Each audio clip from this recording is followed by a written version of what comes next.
विषय आला. 10 शिक्षणाच्या बाबतीत हे सगळ्या तमाम नेते मंडळी बसलेले आहेत. नेते मंडळी, कार्यकर्ते, पदाधिकारी आम्ही सक्षमांच्या जिल्ह्याचा निर्णय घेतला. आम्हाला बाहेरच्या जिल्ह्यांना किंवा कुठल्या तरी वेगळ्या विभागात किंवा आम्हाला शिकायची भांडणी करू नका असं जाहीरनामा स्टेज होतं. बरोबर आहे. कानाला लागलेले 100 असतील आणि ते ऐकून घेणार नाही. ह्या ठिकाणचे नेते ही नेते मंडळी आहेत.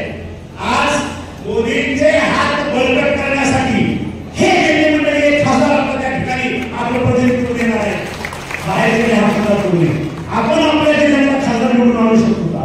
आपण आपल्या जिल्ह्यातला आपण स्वतः एक आमदार म्हणून आपण आलेलो आहे, निवडून आलेलो आहे.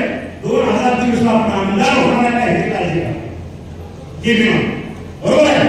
कुठल्या तरी पश्चिम महाराष्ट्रातून कुणीतरी यायचं, कोकणातून कुणीतरी यायचं, विदर्भातून कुणीतरी यायचं, आम्हाला शिकायचं हे मी ऐकून घेणार नाही. कारण आमचा कान धरायचा अधिकार या तमाम 14 पक्षातील लोकांना, माझ्या कार्यकर्त्याला आहे. बाहेरच्या आमच्याकडे काय मागणी आहे ते आम्हाला सांगा.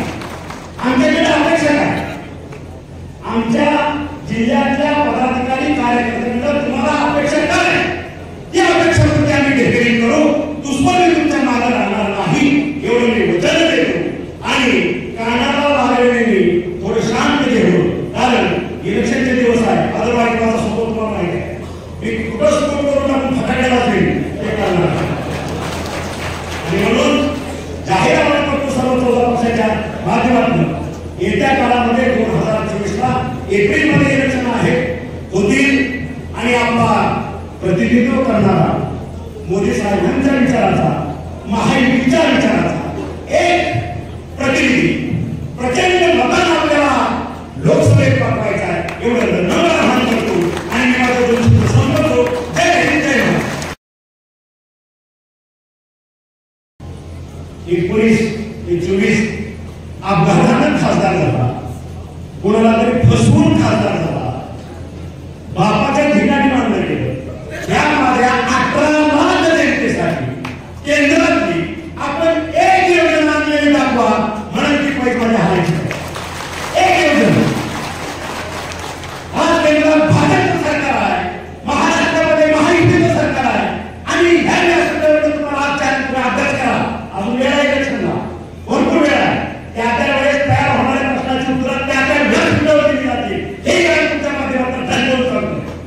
एक योजना केंद्राची माझ्या ह्या सर्वसामान्य गोरगरीब जनतेसाठी 18 लाख मतदारासाठी मी आणली. एक माझं विजन होतं. एक 5 योजना मी केंद्रातल्या महाराष्ट्रामध्ये माझ्या मतदारसंघामध्ये आणतो. एक योजना एवढंच माझं चॅलेंज. एक योजना आठवा, आपण आठवा. केंद्रातली मी माझीच म्हणतो, आता माझीच म्हणतो, केंद्रातली एक योजना माझी खासदारांनी आणली का? 2000 अजून महिना गेला आहे. अजून काय योजना असेल तर घेऊन येणार.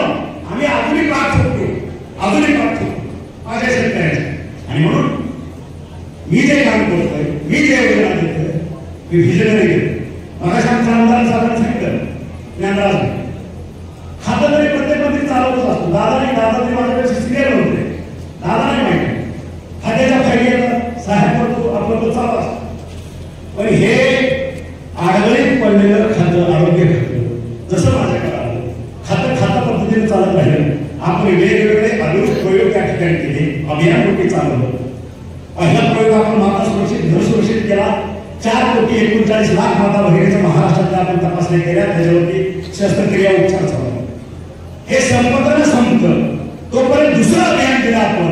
त्या ठिकाणी जागरूक पालक सुदृढ पालक 2,92,00,000 बालकांच्या तपासण्या त्या ठिकाणी पूर्ण केल्या. त्याच्यातले 3 गट आहेत आपले. 6 0 ते